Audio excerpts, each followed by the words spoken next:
नमस्कार दोस्तों, मेरा नाम राहुल आर्य है और आप सभी का मेरे चैनल पे स्वागत है। इस चैनल पे हम क्लास 11th और 12th की केमिस्ट्री को बहुत बेसिक से कवर कर रहे हैं। उसी सीक्वेंस में जो टॉपिक हमें क्लास 11th का आज कवर करना है उसका नाम है इलेक्ट्रॉन गेन एंथैल्पी। चलिए शुरू करते हैं। सबसे पहले हम स्टार्ट करते हैं इसकी डेफिनेशन से। इसकी डेफिनेशन में जैसे यहाँ इसकी टर्म में तीन नाम है, इलेक्ट्रॉन गेन एंथैल्पी। तो जब आप किसी एलिमेंट को लाइक अगर आप फ्लोरीन को एक इलेक्ट्रॉन देते हैं, गेन करवाते हैं, तो इलेक्ट्रॉन जब फ्लोरीन गेन करता है तो वो कन्वर्ट हो जाता है आपका एफ नेगेटिव के अंदर, और वो एक अमाउंट ऑफ एनर्जी रिलीज करवा देता है, रिलीज कर देता है, जिस अमाउंट ऑफ एनर्जी को आप इलेक्ट्रॉन गेन एंथैल्पी कहते हैं। तो मैं अगर इसे डिफाइन करूं तो मैं कह सकता हूं it is the amount of energy which is released when we gave an extra electron to an isolated gaseous atom to make its anion. यानी ये वो अमाउंट ऑफ एनर्जी है जो कि रिलीज होती है, निकलती है, जब आप एक एक्स्ट्रा इलेक्ट्रॉन दे देते हो किसी आइसोलेटेड गैसियस एटम को। यहाँ जो वर्ड आइसोलेटेड गैसियस एटम है ये बड़ा इंपॉर्टेंट है, क्योंकि हम चाह रहे हैं कि भी उसके एटम के पेरिफेरल जो चीज़ें प्रेजेंट है, एटम्स प्रेजेंट है, वो उसे इन्फ्लुएंस ना करें। तो आप सबसे उस एटम को दूर कर सकते हो उसकी गैसियस स्टेट के अंदर, क्योंकि गैसियस स्टेट में जो पार्टिकल्स होते हैं वो एक दूसरे से दूर दूर होते हैं। So it is the amount of energy released, delta H is the symbol of enthalpy, and negative means the enthalpy or energy is released when we gave an extra electron to an isolated gaseous atom to make its anion. Okay, उम्मीद करता हूँ कि definition at least आपको समझ में आ गई होगी। यानी एक वर्ड इंपॉर्टेंट है कि भाई आप इलेक्ट्रॉन गेन करवा रहे हैं, दूसरा इम्पोर्टेंट है कि जिसे गेन करवा रहे हैं वो एक आइसोलेटेड गैसियस एटम है, और तीसरी बात जो मेन है कि भी जब ऐसा होता है तो वो एक अमाउंट ऑफ एनर्जी रिलीज करता है, यानी इसके केस के अंदर एनर्जी रिलीज होती है।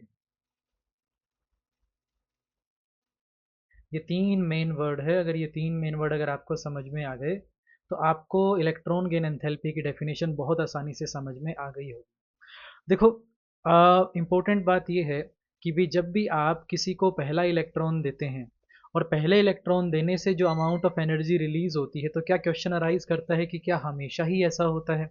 क्या हर बार इलेक्ट्रॉन देने पर एनर्जी रिलीज ही होती है? क्या पहला इलेक्ट्रॉन अगर किसी को भी दिया जाए तो एनर्जी रिलीज ही करवाएगा? तो इसका सिंपल सा आंसर नो है। हम एक एग्जांपल के साथ समझते हैं। हमारे पास एक एलिमेंट है जिसका नाम है हीलियम, जिसकी इलेक्ट्रॉनिक कन्फिग्रेशन 1s2 है। या हमारे पास एक एलिमेंट है हीलियम के बाद नियोन। नियोन की जो इलेक्ट्रॉनिक कन्फिग्रेशन है वो आपकी 2s2 एंड 2p6 है। 2s2 and 2p6। तो जब आप 2s2 एंड 2p6 फिल करते हैं, ये मेरा 2s सबशेल होगी जिसके अंदर सिंगल ऑर्बिटल है और दो इलेक्ट्रॉन है, और जो 2p सबशेल होती है अकॉर्डिंग टू क्वांटम नंबर इसके अंदर तीन ऑर्बिटल्स होते हैं। और इस केस में इसके अंदर जो इलेक्ट्रॉन हमने फिल कर रखी है वो 6 इलेक्ट्रॉन फिल कर रखे हैं। तो इस केस में जब आप इसे डिफाइन करेंगे तो देखिए आप एक एक्स्ट्रा इलेक्ट्रॉन इसे देना चाहते हैं, क्योंकि ये जो कन्फिग्रेशन है वो कम्प्लीटली फिल्ड कन्फिग्रेशन है। कम्प्लीटली फिल्ड कन्फिग्रेशन में अगर आप एक्स्ट्रा इलेक्ट्रॉन इसे देना चाहेंगे, तो क्योंकि इलेक्ट्रॉनिक कन्फिग्रेशन पहले से ही पूरी तरीके से फिल्ड है वो शेल, तो वो एक एक्स्ट्रा इलेक्ट्रॉन लेना नहीं चाहती है। तो जब भी कोई एक अपने अंदर एक एक्स्ट्रा इलेक्ट्रॉन गेन नहीं करना चाहता है और आप ज़बरदस्ती उसे वो इलेक्ट्रॉन देना चाहोगे, तो वो कभी भी अमाउंट ऑफ एनर्जी रिलीज नहीं करवाएगा। इस केस में आपको अमाउंट ऑफ एनर्जी रिक्वायर्ड रहेगी। यानी हमें इस बात को समझना है कि भले ही एक एक्स्ट्रा इलेक्ट्रॉन देने पे डेफिनेशन कहती है कि अमाउंट ऑफ एनर्जी रिलीज करती है, लेकिन वो अमाउंट ऑफ एनर्जी जो रिलीज हो रही है वो कंसिस्टेंट नहीं है कि सभी में ही होगी। कुछ केसेस ऐसे हो सकते हैं जिसके अंदर वो अमाउंट ऑफ एनर्जी रिलीज की जगह रिक्वायर्ड हो। जैसे आप जानते हैं, जैसे कंप्लीटली फिल्ड इलेक्ट्रॉनिक कन्फिग्रेशन ज़्यादा स्टेबल होती है, वैसे ही हाफ फिल्ड इलेक्ट्रॉनिक कन्फिग्रेशन भी स्टेबल होती है। सिमेट्रिकल केसेस में ये हाफ फील्ड और कम्प्लीटली फील्ड ही ज़्यादा स्टेबल होते हैं। तो अगर आप नाइट्रोजन के केस में जिसकी electronic configuration 2s2 and 2p3 है, अब यहाँ पर भी मैं अगर 2s सबशेल के सिंगल ऑर्बिटल में 2 इलेक्ट्रॉन फिल कर दूँ और 2p में मैं 1 2 3 इलेक्ट्रॉन फिल कर दूँ, तो इस केस के अंदर क्योंकि ये हाफ फिल्ड कन्फिग्रेशन है, हाफ फिल्ड कन्फिग्रेशन क्योंकि स्टेबल होती है, अगर मैं इसे इलेक्ट्रॉन देना चाहूँगा तो ये अपने आप को स्टेबल से अनस्टेबल कन्वर्ट करना नहीं चाहता है। अब अगर ये ऐसा नहीं चाहता तो ये अपोज करेगा, आपको इस एक्स्ट्रा इलेक्ट्रॉन को देने के लिए एनर्जी देनी पड़ेगी, एनर्जी रिक्वायर्ड होगी। यानी हमने ये सीख लिया कि भाई इलेक्ट्रॉन देते वक्त एनर्जी रिलीज भी होती है मैक्सिमम केसेस के अंदर, लेकिन अगर वो कन्फिग्रेशन स्टेबल हो तब हमें एक एक्स्ट्रा इलेक्ट्रॉन देते वक्त एनर्जी रिक्वायर्ड भी रहती है। तो ये हमने सीख लिया कि जो इलेक्ट्रॉन गेन एंथैल्पी है वो क्या होती है, और पहला इलेक्ट्रॉन जब आप किसको देते हैं तो किस काइंड से एनर्जी कभी रिलीज भी हो जाती है या कभी रिक्वायर्ड भी होती है। अब हम वर्ड एक समझने की कोशिश करेंगे जो हमने आयनाइजेशन एनर्जी में भी समझा था, जिसे हम कहते हैं सक्सेसिव। यहाँ भी वर्ड आएगा कि सक्सेसिव इलेक्ट्रॉन गेन एंथैल्पी क्या होती है, सक्सेसिव का मीनिंग क्या होता है, और वो सक्सेसिव का मीनिंग यहाँ इलेक्ट्रॉन गेन एंथैल्पी में किस तरीके से वर्क करता है। देखो, मान लीजिए मैं एक फ्लोरीन के एग्जांपल से ही लेता हूँ। फ्लोरीन जिसका एटॉमिक नंबर 9 है, जिसकी outer most electronic configuration 2s2 and 2p5 है। अब आप इस इलेक्ट्रॉनिक कन्फिग्रेशन में जैसे ही एक इलेक्ट्रॉन को ऐड करते हो, तो ऐड करते ही ये कन्वर्ट होके बन जाता है F नेगेटिव स्पीसीज, एनायन बन जाता है ये, और एक अमाउंट ऑफ एनर्जी रिलीज हो जाती है जिसे इलेक्ट्रॉन गेन एंथैल्पी कहते हैं। और डेल्टा H1 लिख देता हूँ मैं इसे, क्योंकि मैं ये समझाना चाहता हूँ आपको कि ये वो फर्स्ट इलेक्ट्रॉन देने पर अमाउंट ऑफ एनर्जी रिलीज है। अब क्या होगा, क्योंकि यहाँ तो बड़े आसानी से उसने इस इलेक्ट्रॉन को लेना पसंद किया, क्योंकि ऐसा करके वो 2p5 से कन्वर्ट करके 2p6 बन रहा था। और 2p5 के कंपैरिजन में क्योंकि ये 2p6 configuration fully filled configuration है और फुली फिल्ड कन्फिग्रेशन ज़्यादा स्टेबल होती है, इसलिए उसने ऐसा करना चाहा। लेकिन एक बार अगर वो आपका F नेगेटिव बन गया 2s2 एंड 2p6 कन्फिग्रेशन के साथ, अब जब आप इसे एक इलेक्ट्रॉन और देना चाहोगे, तो देखो जिसे आप देना चाहते हो उस पर नेगेटिव चार्ज है, जो आप देना चाहते हो इलेक्ट्रॉन उस पर भी नेगेटिव चार्ज है, और नेगेटिव नेगेटिव एक दूसरे को रिपेल करते हैं। और इस केस में जो इलेक्ट्रॉनिक कन्फिग्रेशन है वो स्टेबल भी है, हाईली स्टेबल है, क्योंकि वो नोबल गैस कन्फिग्रेशन है। तो एक नोबल गैस कन्फिग्रेशन में एक एक्स्ट्रा इलेक्ट्रॉन देना, ऊपर से एक नेगेटिवली चार्ज एनायन को एक एक्स्ट्रा इलेक्ट्रॉन देना और ज़्यादा मुश्किल हो जाता है। इसीलिए इस फ्लोरीन के केस में जो delta H2 electron gain enthalpy है उसकी वैल्यू बहुत ज़्यादा हो जाती है। और अगर मान लीजिए कि ये नोबल गैस कन्फिग्रेशन ना भी होती, जैसे अगर हम नाइट्रोजन के केस में इसे समझें, नाइट्रोजन की इलेक्ट्रॉनिक कन्फिग्रेशन मैंने आपको बताया था कि ये 2s2 एंड 2p3 कन्फिग्रेशन होती है। अब आप इसको पहला इलेक्ट्रॉन जब दोगे तो ये कन्वर्ट होके बनेगा 2s2 एंड 2p4। इसके लिए जो अमाउंट ऑफ एनर्जी रिक्वायर्ड होगी उसका नाम होगा delta H, electron gain enthalpy first. यहाँ मैंने नेगेटिव का सिंबल नहीं लिया, पॉजिटिव का सिंबल लिया, क्योंकि मैं आपको समझा चुका हूँ कि यहाँ हाफ फील्ड कन्फिग्रेशन है नाइट्रोजन की, और हाफ फील्ड कन्फिग्रेशन क्योंकि ज़्यादा स्टेबल होती है, इसलिए ज़्यादा स्टेबल कन्फिग्रेशन को अनस्टेबल बनाने के लिए एनर्जी की रिक्वायरमेंट रहती है, ना कि एनर्जी रिलीज होती है। यानी इसके केस के अंदर जो फर्स्ट इलेक्ट्रॉन गेन एंथैल्पी है उसकी वैल्यू भी नेगेटिव नहीं पॉजिटिव होती है। और एक बार जब ये आपका N1 नेगेटिव बन गया, अब जब आप इसे दूसरा इलेक्ट्रॉन दोगे और N2 नेगेटिव बनाओगे, फिर आप इसे तीसरा इलेक्ट्रॉन दोगे और इसे N3 नेगेटिव बनाओगे, जिसके बाद इसकी इलेक्ट्रॉनिक कन्फिग्रेशन भी 2s2 and 2p6 noble gas configuration बन जाएगी। तो इस केस में पहले इलेक्ट्रॉन वाली ही एनर्जी पॉजिटिव है, तो दूसरी के लिए जो एनर्जी होगी वो और ज़्यादा पॉजिटिव होगी, और तीसरा इलेक्ट्रॉन देने के लिए जो अमाउंट ऑफ एनर्जी चाहिएगी वो पहले और दूसरे के मैग्नीट्यूड से ज़्यादा ही एनर्जी आपको चाहिएगी। यानी इलेक्ट्रॉन गेन एंथैल्पी पॉजिटिव भी नेगेटिव भी होती है, और सक्सेसिव अगर पूछा जाए तो किसी के लिए अगर पहली फर्स्ट इलेक्ट्रॉन गेन एंथैल्पी मान लीजिए नेगेटिव है भी, तो भी उसके लिए सेकंड की और थर्ड की वैल्यू कभी भी आपकी नेगेटिव नहीं होगी, ऑलवेज पॉजिटिव होगी। और जितना ज़्यादा नेगेटिव चार्ज का मैग्नीट्यूड बढ़ता रहता है, उतना ही ज़्यादा इलेक्ट्रॉन देना भी मुश्किल हो जाता है उस स्पीसीज को, तो वैल्यू ऑफ एनर्जी भी बढ़ती है। मेन बात समझने वाली ये है। और मेन बात समझने वाली ये है कि किसी भी स्पेसिस पर जब आप चार्ज की वैल्यू देखते हैं, तो वो आपको +-3 मिलती है मैक्सिमम। यानी किसी पे आपको +-1 मिल जाएगा, +-2 मिल जाएगा, या +-3 मिल जाएगा। यही वो चार्ज की वैल्यू है जो किसी स्पेसिस पर आप पाएंगे, आपको मिलेगी। इससे ज़्यादा प्रैक्टिकली चार्ज पॉसिबल नहीं है। किसी को इतने इलेक्ट्रॉन देना या किसी से इतने इलेक्ट्रॉन निकालना उसे हाईली अनस्टेबल बनाता है, इसीलिए ये स्पीसीज इससे ज़्यादा चार्ज नहीं दिखाती हैं। इसलिए रियल चार्ज जिसको कहते हैं, एक्चुअल चार्ज जो आता है वो +-3 से ज़्यादा नहीं आता है। तो अभी हमने पढ़ लिया कि इलेक्ट्रॉन गेन एंथैल्पी किसे कहते हैं, और सक्सेसिव इलेक्ट्रॉन गेन एंथैल्पी क्या होती है, और कैसे हाफ फील्ड कॉन्फ़िगरेशन और fully field configuration in values of electron gain enthalpy को इफेक्ट करती है। अब हमें सीखना है कि भाई वो कौन से फैक्टर्स हैं जो अफेक्ट करते हैं इलेक्ट्रॉन गेन एंथैल्पी की वैल्यू को। किन फैक्टर्स के मैग्नीट्यूड को घटा के या बढ़ा के आप इलेक्ट्रॉन गेन एंथैल्पी के मैग्नीट्यूड को कम या ज़्यादा कर सकते हैं। बड़ा आसान सा टॉपिक है, अगर आप इसे समझे तो मैं एक एक करके समझाना प्रेफर करूँगा। देखो, मैं पहला एक फैक्टर बता रहा हूँ। इस फैक्टर को हम बोलते हैं एटॉमिक रेडियस।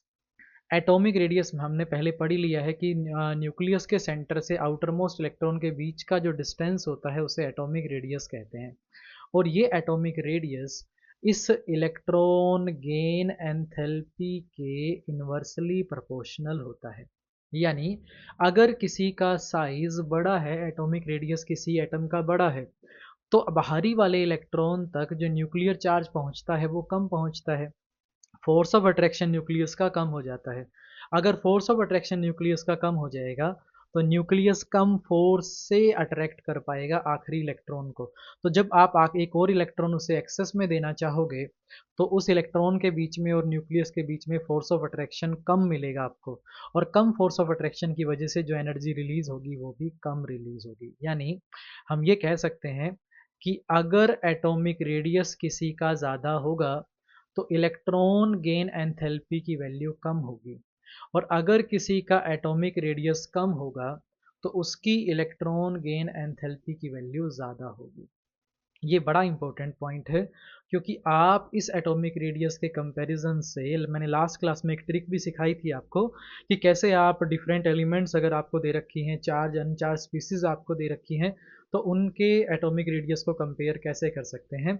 वो वीडियो को ज़रूर जाके देखिएगा, आपको एटॉमिक रेडियस कंपेयर करना आ जाएगा।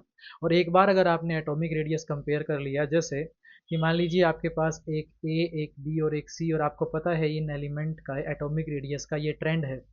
अगर आपको एटॉमिक रेडियस का ट्रेंड पता है, तो उसी का उल्टा जो ट्रेंड होता है वो इलेक्ट्रॉन गेन एंथैल्पी का होता है। इसलिए एटॉमिक रेडियस को मेज़र कर पाना या कंपेयर कर पाना बड़ा इंपॉर्टेंट है। तो इसे ज़रूर जाके पढ़िएगा। मैं सेकंड फैक्टर की बात करूं, देखिए, अब वो फैक्टर्स आएंगे जो कहीं ना कहीं डायरेक्टली या इनडायरेक्टली इन्फ्लुएंस करते हैं हमारे इस एटॉमिक रेडियस को। लाइक मैं कहूँगा कि nuclear charge, nucleus outermost electron को अपनी तरफ एक फोर्स से खींच रहा है।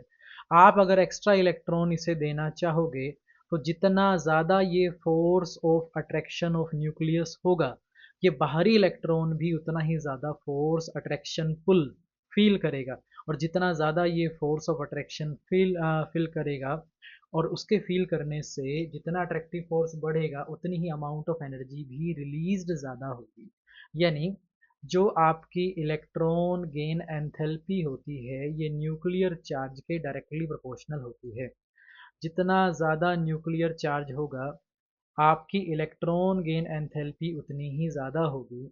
और जितना कम आपका न्यूक्लियर चार्ज होगा, इलेक्ट्रॉन गेन एंथैल्पी की वैल्यू उतनी ही कम होने वाली है।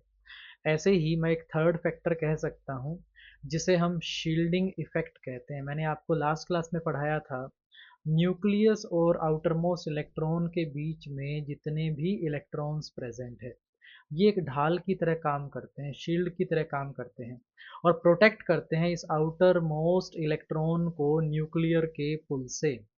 अब जो ये शील्ड कर पाते हैं उसी को ही हम शील्डिंग इफेक्ट कहते हैं। अब जितना ज़्यादा किसी का शील्डिंग इफेक्ट होगा, बाहरी इलेक्ट्रॉन तक न्यूक्लियर पुल उतना ही कम पहुंचेगा और जितना कम न्यूक्लियर पुल बाहरी इलेक्ट्रॉन तक पहुंचेगा, उतना ही कम फोर्स ऑफ अट्रैक्शन नए आने वाले इलेक्ट्रॉन और न्यूक्लियस के बीच में होगा, उतनी ही जो अमाउंट ऑफ एनर्जी रिलीज जो आपकी हो रही है वो कम होगी। यानी जितना ज़्यादा शील्डिंग इफेक्ट होगा, उतनी ही कम वैल्यू इलेक्ट्रॉन गेन एंथैल्पी की होगी। एक ज़्यादा तो दूसरा कम, इसे इन्वर्सली प्रोपोर्शनल का रिलेशन कहते हैं। तो electron gain enthalpy is inversely proportional to shielding effect. जितना ज़्यादा shielding effect, electron gain enthalpy उतनी कम। जितना कम shielding effect, electron gain enthalpy उतनी ही ज़्यादा। फोर्थ फैक्टर में मैं कह सकता हूँ, एक टर्म होती है जिसे इफेक्टिव न्यूक्लियर चार्ज कहते हैं और इसकी value nuclear charge minus shielding effect के बराबर होती है। अब जिस तरीके से न्यूक्लियर चार्ज काम करता है एक्चुअल में, बाहरी आपके इलेक्ट्रॉन तक जितना पुल वो एक्सपीरियंस कर पाता है उसी को इफेक्टिव न्यूक्लियर चार्ज कहते हैं। जितना ज़्यादा वो पुल एक्सपीरियंस करेगा, उतना ही एक नया आने वाला इलेक्ट्रॉन भी ज़्यादा फोर्स ऑफ अट्रैक्शन फील कर पाएगा और अमाउंट ऑफ एनर्जी जो रिलीज हो रही है वो उतनी ही ज़्यादा होगी। तो हम कह सकते हैं कि जो ये इलेक्ट्रॉन गेन एंथैल्पी की वैल्यू होती है, ये डायरेक्टली प्रोपोर्शनल होती है इफेक्टिव न्यूक्लियर चार्ज के। यानी ये इफेक्टिव न्यूक्लियर चार्ज जितना ज़्यादा होगा, इलेक्ट्रॉन गेन एंथैल्पी उतनी ही ज़्यादा होगी और जितनी ये इलेक्ट्रॉन आपका इफेक्टिव न्यूक्लियर चार्ज कम होगा, इलेक्ट्रॉन गेन एंथैल्पी की वैल्यू उतनी ही कम होने वाली है। यानी यहाँ हमने सीख लिया कि जो जो फैक्टर आपके कहीं ना कहीं इन्फ्लुएंस करते हैं किनको, किसको, न्यूक्लियर चार्ज को, और बाकी सारी चीज़ों को, वो एटॉमिक रेडियस को भी इन्फ्लुएंस करते हैं। और जो एटॉमिक रेडियस को इन्फ्लुएंस करता है वही मेन फैक्टर है, डिटरमाइनिंग फैक्टर है, वो उसी तरीके से फिर आगे चल के इलेक्ट्रॉन गेन एंथैल्पी को भी डिस्टर्ब कर देता है। ओके। अब यहाँ पर एक तरीके से आपने समझ लिया होगा, और नेक्स्ट जो आपका फैक्टर है वो मैं पहले आपको पढ़ा चुका हूँ कि कुछ इलेक्ट्रॉनिक कन्फिग्रेशन ज़्यादा स्टेबल होती है, जैसे कि हाफ फील्ड कन्फिग्रेशन और completely field configuration. Half field और कंप्लीटली फील्ड कन्फिग्रेशन ज़्यादा स्टेबल होती है, तो इन्हें स्टेबिलिटी इनकी डिस्टर्ब करने के लिए आपको जो अमाउंट ऑफ एनर्जी रिक्वायर्ड होती है वो ज़्यादा होती है। एज ए रिजल्ट यहाँ से जो अमाउंट ऑफ एनर्जी रिलीज होगी, या वो रिलीज तो होगी ही नहीं, आपको बल्कि उल्टा एनर्जी देनी पड़ेगी एक एक्स्ट्रा इलेक्ट्रॉन को देने के लिए। ओके। अब अगर आपको ये समझ में आ गई होगी तो अगला टॉपिक जो इसी का लास्ट पार्ट है कि इसका पीरियोडिक ट्रेंड क्या है। पीरियोडिक ट्रेंड यानी जब आप ऊपर से नीचे किसी ग्रुप में या लेफ्ट से राइट आपके पीरियड में जब मूव करते हो, तब इलेक्ट्रॉन गेन एंथैल्पी किस तरीके से वेरी करती है। तो मेन बात देखिएगा, मैंने आपको बताया था कि जो ये इलेक्ट्रॉन गेन एंथैल्पी है ना, ये एटॉमिक रेडियस के इन्वर्सली प्रोपोर्शनल होती है। अब इलेक्ट्रो अगर आपको रेडियस के बारे में पता है तो जो रेडियस का ट्रेंड होगा उससे उल्टा ट्रेंड किसका होने वाला है, इलेक्ट्रॉन गेन एंथैल्पी का होने वाला है। और रेडियस का ट्रेंड हम पढ़ चुके हैं। ऊपर से नीचे जाने पर एक नई प्रिंसिपल शेल ऐड हो जाती है, n इज इक्वल टू जो भी प्रिंसिपल क्वांटम नंबर है उसके बढ़ने से, इसलिए एटॉमिक रेडियस नीचे जाने पर राइज करता है। अब अगर एटॉमिक रेडियस बढ़ेगा तो जो ये इलेक्ट्रॉन गेन एंथैल्पी की वैल्यू है ये घटेगी, क्योंकि दोनों एक दूसरे के इन्वर्सली प्रोपोर्शनल होते हैं। वहीं जब आप लेफ्ट से राइट मूव करते हैं और जो एटॉमिक रेडियस की वैल्यू घट जाती है, क्योंकि इफेक्टिव न्यूक्लियर चार्ज बढ़ जाता है, तो अगर एटॉमिक रेडियस घट रहा होगा तो अपने आप ही, क्योंकि इन्वर्सली प्रोपोर्शनल का रिलेशन है इलेक्ट्रॉन गेन एंथैल्पी के साथ, तो जो इलेक्ट्रॉन गेन एंथैल्पी है उसकी वैल्यू क्या हो जाएगी, बढ़ जाएगी, क्योंकि दोनों एक दूसरे के इन्वर्सली प्रोपोर्शनल होते हैं। ये बात समझने वाली है। तो यहाँ पर एक छोटे से क्वेश्चन के साथ मैं आज ही क्लास एंड करना चाहूँगा। क्वेश्चन हमसे दिया गया कि भाई आप ये बताएं कि फ्लोरीन और क्लोरीन में से ये इलेक्ट्रॉन गेन एंथैल्पी की जो वैल्यू है वो किसकी ज़्यादा है और किसकी कम है। तो देखो, क्लोरीन जिसकी इलेक्ट्रॉनिक कन्फिग्रेशन आपकी 2s2 and 2p5 होती है, और क्लोरीन जिसकी electronic configuration 3s2 and 3p5 होती है, तो दोनों में से जिसका n छोटा होता है उसका साइज छोटा होता है, जिसका n बड़ा होता है उसका साइज बड़ा होता है। तो इस फ्लोरीन के कंपैरिजन में क्लोरीन का साइज बड़ा है, और आप जानते हैं कि electron gain enthalpy atomic radius के इन्वर्सली प्रोपोर्शनल वेरी करती है, इसीलिए उसका उल्टा ट्रेंड होना चाहिए। फ्लोरीन की इलेक्ट्रॉन गेन एंथैल्पी क्लोरीन से ज़्यादा होनी चाहिए, ऐसी हम उम्मीद करते हैं। लेकिन ऐसा बिल्कुल भी नहीं होता है। इसका एक सिंपल सा रीज़न है, जो फ्लोरीन का जो साइज़ है वो छोटा है, स्मॉलर साइज़ है। बल्कि मैं एक वर्ड लेना चाहूँगा, एक्सेप्शनली स्मॉलर बोलते हैं। अब अगर इसका साइज़ स्मॉलर है, तो जब आप एक स्मॉलर साइज़ के, यानी क्योंकि n की वैल्यू जैसे मैंने आपको कहा 2 है, और उस 2 में भी 7 इलेक्ट्रॉन प्रेजेंट है, छोटा साइज़ है, 7 इलेक्ट्रॉन प्रेजेंट है, जिसकी वजह से इलेक्ट्रॉनिक इलेक्ट्रॉनिक रिपल्शंस जो है ना वो पहले से ही ज़्यादा है। छोटे साइज़ में अब एक इलेक्ट्रॉन आप इसे और देना चाहते हैं, आया उसे ले लेना चाहिए, प्रोबेबिलिटी तो यही है क्योंकि साइज छोटा है, न्यूक्लियर चार्ज ज़्यादा है। लेकिन एक्सेप्शनली स्मॉलर साइज होने से इलेक्ट्रॉनिक इलेक्ट्रॉनिक रिपल्शंस और ज़्यादा बढ़ जाती है, जिसकी वजह से इसकी इलेक्ट्रॉन को लेने की जो एफिनिटी है वो कम हो जाती है कंपैरिजन में किसके, क्लोरीन के। इसलिए जो क्लोरीन उसका साइज ज़्यादा है, बड़ा है, फिर भी उसकी इलेक्ट्रॉन गेन एंथैल्पी की जो वैल्यू है वो ग्रेटर है।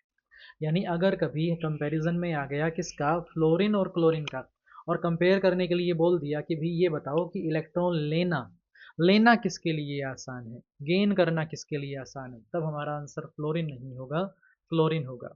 उम्मीद करते हैं कि आपको आज की क्लास बहुत अच्छे से समझ में आई होगी। मिलते हैं अगली क्लास में अगले टॉपिक के साथ। थैंक यू, धन्यवाद।